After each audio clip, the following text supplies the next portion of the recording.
So, kasama namin ang aming maring Probinsyana girl. Parisiana Hi girl. guys. Meet Antoinette! Si Ruth. Hi, Alam mo nila yung kilala niya. Kilala mo.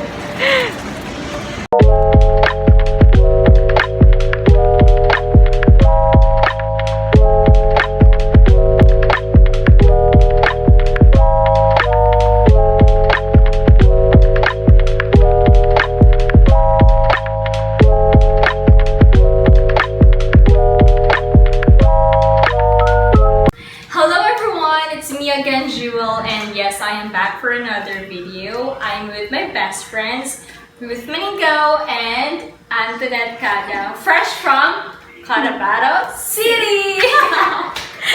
Yes, it's been 3 years. Hindi ko over 3 years. 3 years. Almost 2 years. Almost 2 years. Almost 2 years din kami hindi nagkasama ng babaeng ito. So now, we... Oh, 2 years. I-push natin yung 3 years mo. Sige, 3 years na So lang. now, anong title natin eh? So now, tawag na ito, ano ba? Ano ang tawag nito? Ano? Parang, We have, magkwentuhan lang tayo dito about serious talk about life. And we have questions, respective questions, at kanya-kanya na nasasagutin ito, di ba? With mukbang! Sana all. Sana all talaga. She's a Mona Lisa. Everyone's lining up to see her.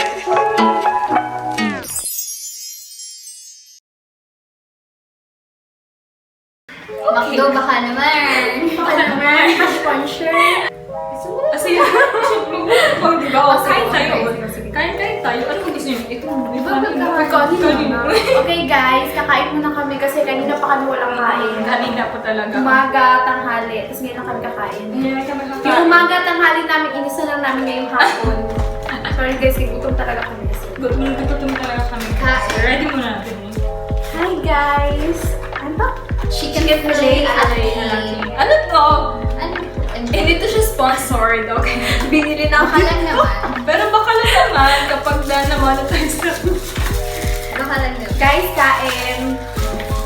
Ilagay niyo na dito yung So, while we are preparing, let's start with the first question. Let's begin with my question, okay? First, what have you learned during pandemic? So, simple is this. Ako yung last. Siyempre, ako yung last. Ikaw. So, ako, una kong... Ano ulit? What have you learned What during have you pandemic? I've learned during this pandemic, syempre, una sa lahat dapat pahalagahan mo yung mga taong kasurround sa'yo, especially your family.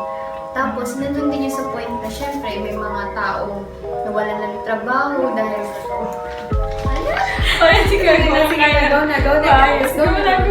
ano, yun, di ba, may mga nawalan ng trabaho, syempre, dahil sa pandemic.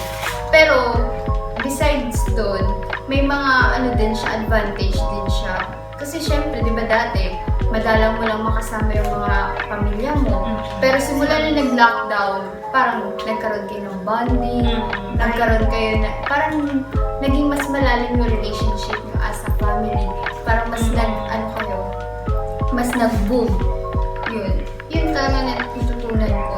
Pahalagahan mo talaga kung ano yung meron ka. Yun. Ang natutunan ko during pandemic is, nagkaroon ako ng time sa family ko kasi minsan kasi hindi kami masyadong nag-bonding. Tapos busy din laging ako, busy. lalo na sa business, gano'n. Businesswoman ka, girl. Tapos yun, nagkaroon kami ng masayang bonding, lalo na kay mama kasi always ko siyang nakakasama na ngayon. Tapos, naging kami, malapit kami sa isa't isa, nagkukwentuhan ng mga charms, yung ganon. Di ba guys? Yun. Tapos, natutunan ko rin paano pahalagahan yung mga bagay-bagay na nakapaligid sa akin, lalo na yung family ko. Nagkaroon ako ng time talaga as in. Then, yung hindi namin nagagawa dati, nagagawa na namin ngayon. True. Yung kakain kami lahat, Dati kasi Sabay-sabay. hindi. Kasi busy nga kami. Lalo na yung mama ko, busy talaga. Then, natutunan ko rin paano magtipid. As in, kasi diba, Grabe talaga. walang pera nung pandemic. Ang daming nawalan ng trabaho, kaya Almost kinakailangan 2 months. pahalagahan yung pera. 3 months din ako yung lockdown. Kaya palagahan natin lalo ng pagkain. True. Dapat hindi tayo maging Nagsasaya. dapat maging makontento tayo kung anong meron tayo. Yun lang. Ako naman, natutunan ko during pandemic yung you need to value and yung health talaga, kalusugan natin. Kasi syempre, at risk yung kalusugan natin, lalo na sa mga frontliners, lalo na din sa mga matatanda, mga bata, mga babies, kinakailangan talaga nilang pahalagahan. Lalo pa naman ngayon yung mga kabataan, sobra. Kung makapag-internet, magdamagan na yun. Kung makapag-puyat, di ba, magdamagan na. Tama. Lahat ng mga kinakain nila, hindi na talaga nakakatulong sa kalusugan nila. Parang, tinitake advantage nila. Dapat talaga, dapat talaga hindi natin tinitake for granted yung mga bagay na meron din sa atin. Tsaka, natutunan ko is yung time. Time is gold. Time is precious. Like, we need to be productive. Wag mo hayaan na maging stagnant lang yung life mo kahit na pandemic ka, kahit na may quarantine. Gumawa ka ng paraan na maging productive pa rin. Ayun. Question? Sa akin, question ko is, what motivates you to work hard? As a student, as a... Uy, gusto ko yung tanong na yun. Especially ikaw, working student ka. Anong nagmo-motivate sa'yo? Ako. Oo, una ka. Nag-motivate ko na mag-work hard is first, para sa family ko. Siyempre, hindi kami pinanganak na mayaman eh. Sobrang hirap ng dinalasan ng pamilya ko. Hindi na halata sa amin kasi kapag nakaporma kami, lalo na mga previous years na nasa Cebu pa lang kami, hindi talaga halata na yung naglalakad na kami pumunta sa school na silang kilometro yan para na makapag-aral. Tapos, nangarap kami ng mga kapatid na makapagtayo ng bahay kasi kilala kami bilang NPA, no permanent address. Nangupa na kami. Tapos, lalo na ngayon na yung parents namin senior citizens na parang gusto ko maibigay yung mga bagay na karapat dapat at Yung mga hindi pinatamasa. hindi na pinatamasa dati. Second is yung para sa future ko, we need to save. Kasi kahit na babae tayo, kahit na yung lalaki mismo yung magbubuhay sa atin. Pero syempre, we need to reach our dreams. Tsaka parang dapat, hindi naman pwedeng maging dependent tayo sa magiging future husband. Tsaka hindi naman pwede dapat Kasi- aasa tayo sa parents natin. Oo. Tsaka gagawa kasi din. maganda din yung, lalo na sa edad natin, as adult na, hindi na teenager eh. So, dapat bilang Marami na tayong responsibilities. Oo, yun, responsibilities. Tsaka dapat yung mindset natin is para sa future. Oo, na. hindi na yung, ay, ganito, ganyan, ganito gagawin ko kasi gusto ko to gawin. Pero dapat, kapag ginawa mo yun, isipin mo yung pros and cons. Kasi hindi lahat ng ginagawa mo is nakakabuti. May mga negative yan. Kaya dapat isipin lagi na ginagawa ko to para sa sarili ko. Hindi lang para sa sarili ko kasi may mga nakapaligid sa akin eh. Yung pamilya ko, yung kaibigan ko. Tsaka- Kapag ginawa ko ba to, may influensyahan ko sila ng nararapat or magiging bad, negative ba. Tsaka diba, we only live once. So dapat piliin mo na yung buhay na masaya, buhay na pinapangarap mo. Achieve your dreams while we are still alive. May limit tayo, hindi natin alam kailan yung last. Hanggang saan lang tayo. Hanggang saan lang tayo, ganun. Gawin natin talaga yung bagay na Gusto natin. gusto natin at makakapagpasaya sa atin. Kasi Pero dapat, nasa tama. Oh, Yes. syempre. limitation. Yeah. Pag may limitation Boundaries and tayo. limitations. So Next question. What makes you happy? What makes you happy? Makes me happy. Siyempre, yung mga nasa paligid natin, yung family, friends, tapos yung mga nagagawa mo yung mga gusto mo na Hindi naman nakakasama sila. Oo. Siyempre, kung ano sa tingin mo yung nakakabuti at nag-e-enjoy ka, masaya ka sa ginagawa mo, siyempre, magiging happy ka dun. Siyempre, di mo naman gagawin yung bagay na hindi ka masaya. Diba? what makes me happy? Happy ako. Maliit lang. Maliit na bagay lang.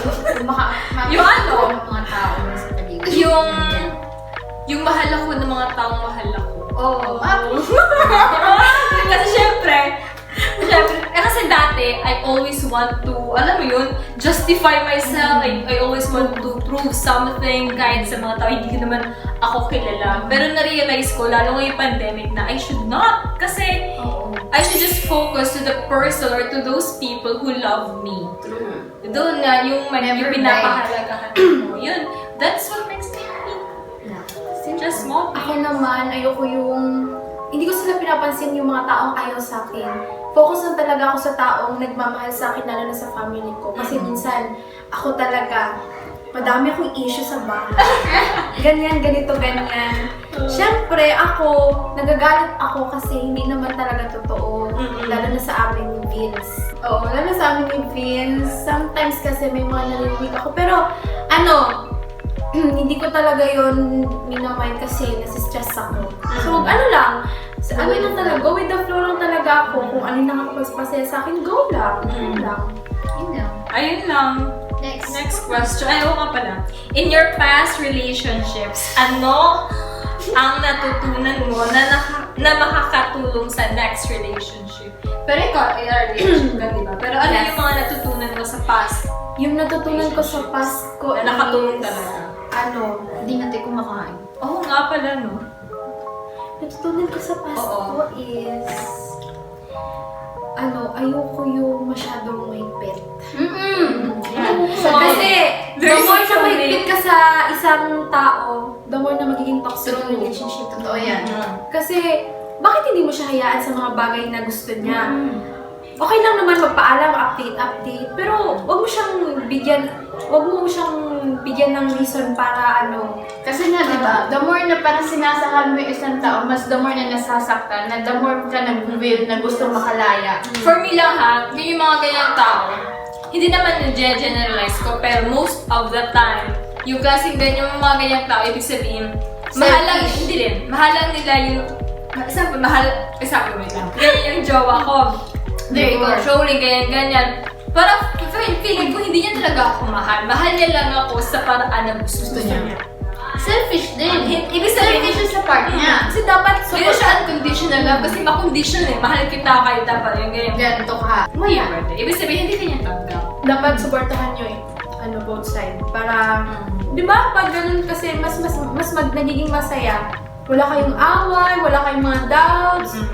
Ako din, natutunan ko, hindi lang sa, syempre, both, yung kayo mag-partner, yung mga previous relationship natin, ganyan.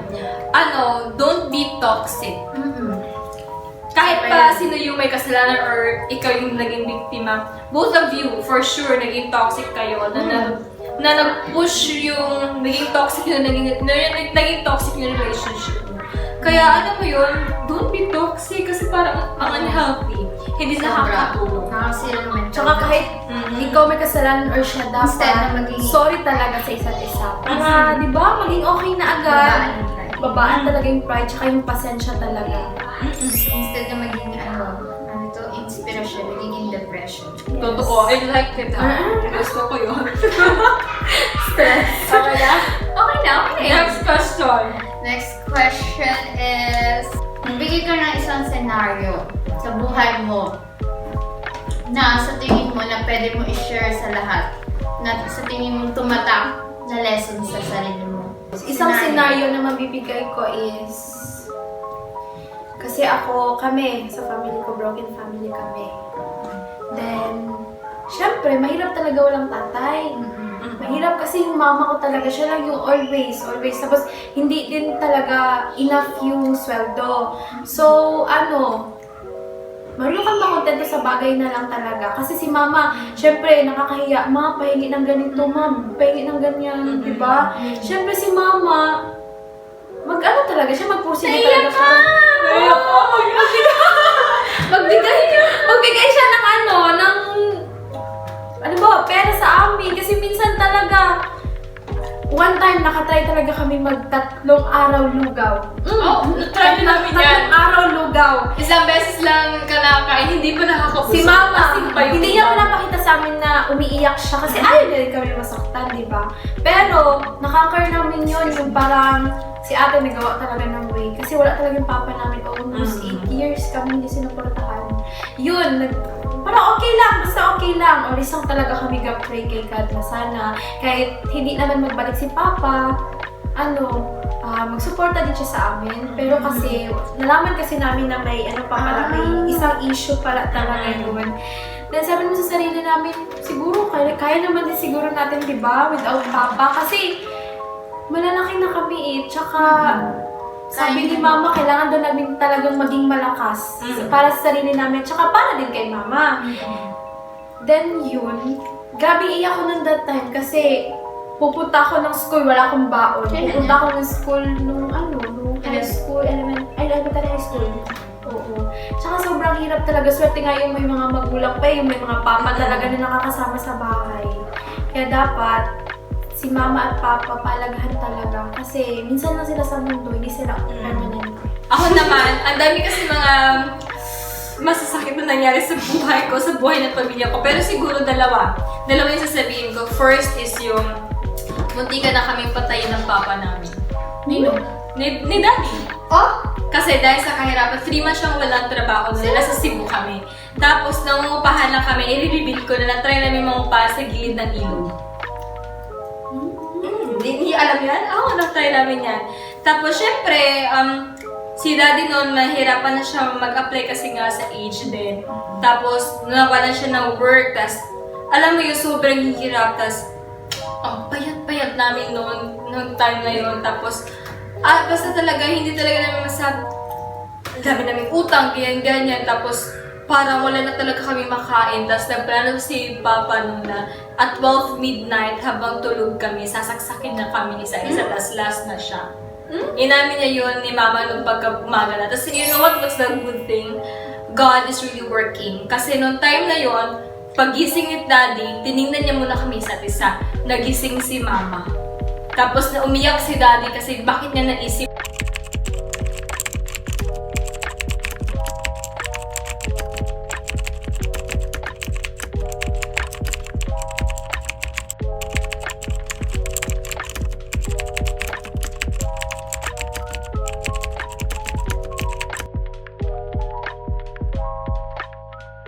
Tas pangalawa is yung nung napilitan akong lumabas sa comfort zone.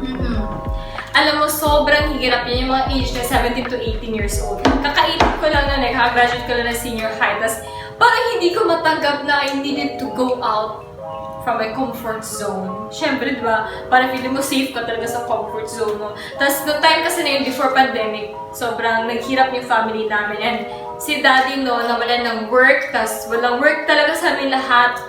Tapos, ayun. So, parang nag-initiate ako na maghanap ng work. Tapos, sobrang hirap kasi natatakot ako mag-apply. Natatakot ako ma-reject. What if parang hindi pala ako fit sa ganito, ganyan. Pero yung na-realize ko, I need to break the chain. I need to go out. Kasi doon ako nag-grow. Doon ako mag-grow. Going out from your comfort zone is the best way for you to grow. Doon. Tas parang mas makikilala mo yung sarili. Kasi kapag di ka lumabas sa comfort zone, parang lahat stagnant yung buhay mo eh. Hindi magkakaroon ng meaning. Tapos hindi mo ma-achieve lahat ng mga pangarap mo. Next question. Bakit nag-fail ang isang relationship? Ang big word ha. Ang big word naman mo. Ang bigat naman nun. Ang big word. Ako ba? Ako na? Sige, go. Kaya muna. Tanong niya. Or ako na muna. Ikaw Ako na muna. Bakit nag-fail ang isang relationship? Una, wala kayong pundasyon ng trust. Ibang trust ha. Tiwala, guys. Oo, tiwala eh. Kasi kapag yan talaga ang pinakang wala, parang boom, sira yung relationship niyo. Kasi halimbawa, saan ka? Dito sa bahay, may ginagawa. Wait, hindi nga, baka may pinuntahan ka, ganun. Siyempre yung part na ganun pa lang, na wala kang tiwala sa partner mo kung nasan siya, yung mga ganun.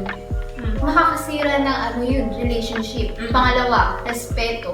Kung wala siyang respeto sa'yo as a partner, yung parang lagi kang minumura, lagi kang, parang iba yung pakikitungo niya sa'yo.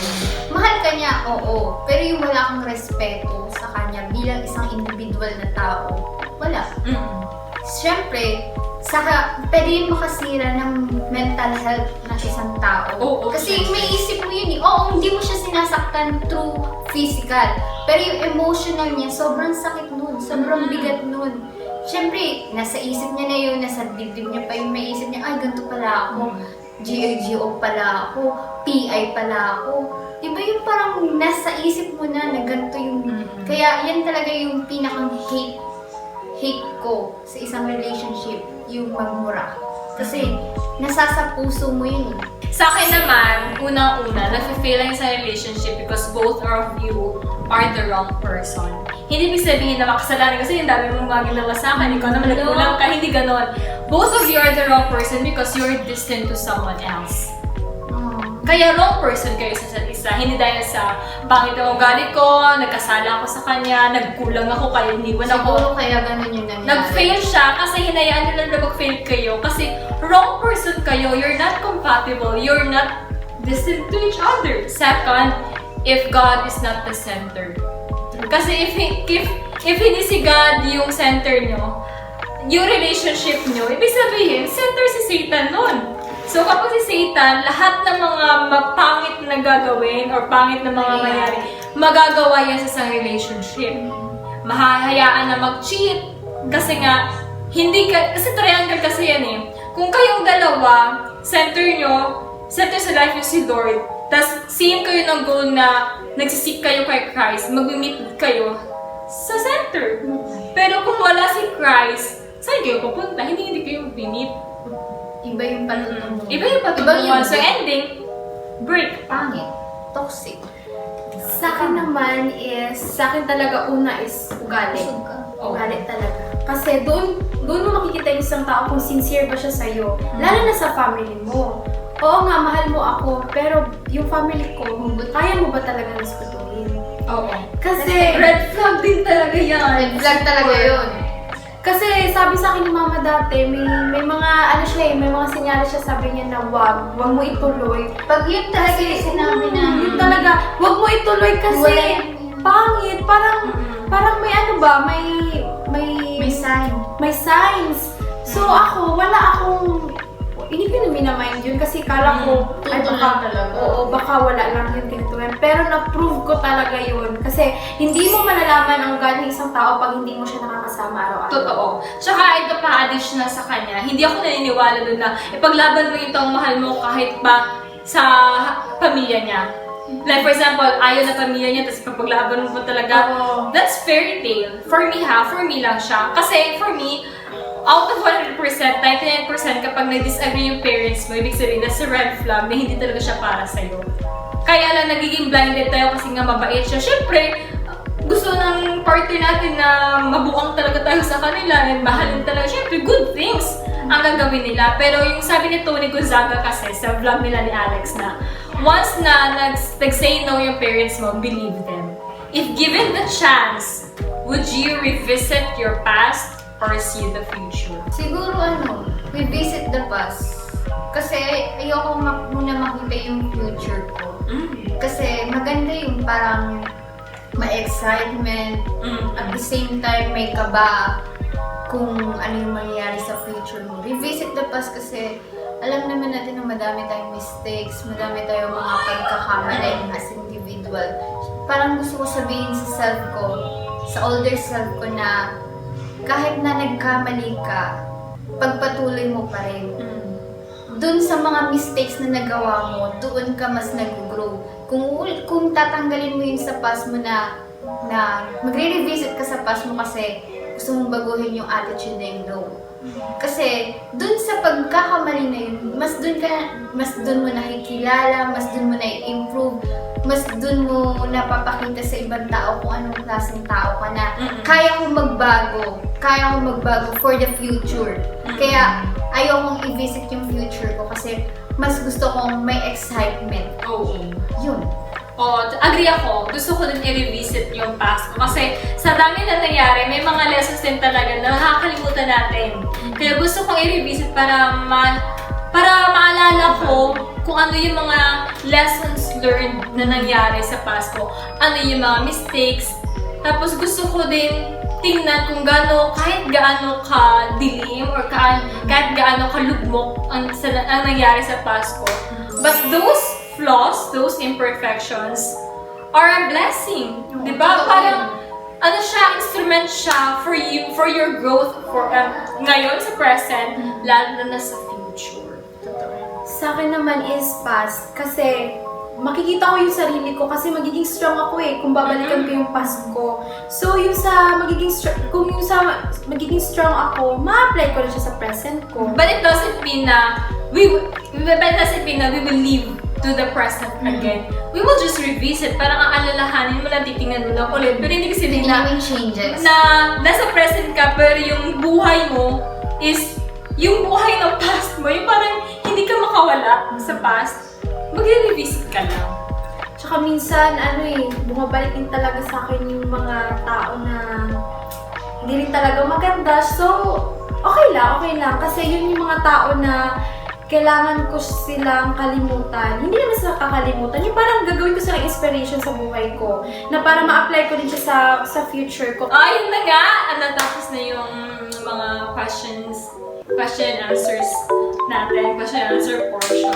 So, hopefully is may natutunan kayo. At wag na niyo kakalimutan to still see goodness out of the pain and just believe. Please like and follow and subscribe to my channel. Thank you guys for all your support. Please follow also on our social media. Social media.